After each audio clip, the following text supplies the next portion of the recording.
po del të flas para gazetarëve edhe pse tashmë kemi tekstin e partisë e ndjekim për pak çfarë ka për të thënë. Atëherë faleminderit shumë për interesimin e juaj sonte. Lëni të them që sonte është një natë bukur e rëndë për Republikën e Kosovës. Me qenë se lëvizja vetëvendosje inicioi përmbysjen e rendit kushtetues dhe rendit demokratik të Republikës Kosovës. Një rast i paprecedent, jo demokratik, antikushtetues për shtetin tonë të ri. Ky sabotim i kushtetutës, institucioneve të Republikës, ka përgjegjësi të lartë dhe këtë përgjegjësi të lartë do ta mbajnë ata që tentuan dhe iniciuan përmbysjen e këtij rendi kushtetues.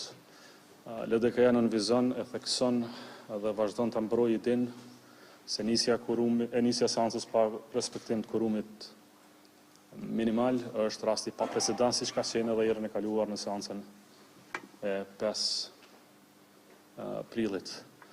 Si të tillë e dënojmë dhe natyrisht do ta mbrojmë me çdo mjet e çdo çmim, meqenëse se Kushtetuta e Republikës Kosovës dhe vetë Republika e Kosovës është e panegociueshme këtë pikë.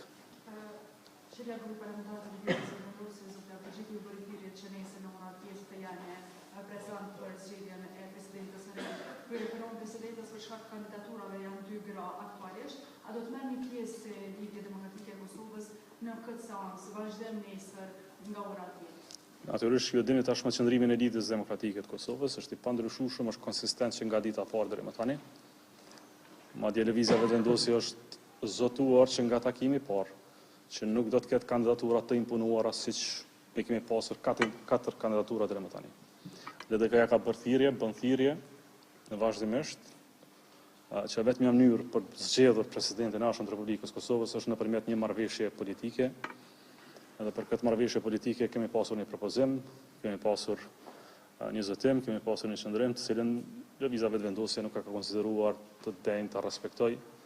Prandaj këtu janë, le të themi, shfaqje monopartiake që nuk i shërbejnë demokracisë, nuk janë të denja për Republikën e Kosovës dhe po na dërgojnë drejt zgjedhjeve të reja të radhës për shkak se një parti politike nuk e kupton kompromisin, nuk ka dëshmëri të merret me çështjet bazike për cilat po flasim ne, dhe provon të përmbys rendin kushtetues dhe demokratik të Republikës Kosovës me çdo çmim, me çdo mjet për të siguruar paqartësi dhe stabilitet institucional.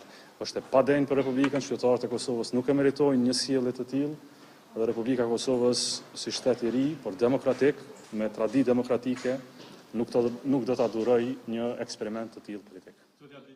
Ky qëndrimi i Abdixhikut dhe Lidhjes Demokratike të Kosovës, Zeçaj tashmë i dim qëndrimet e krejt partisë.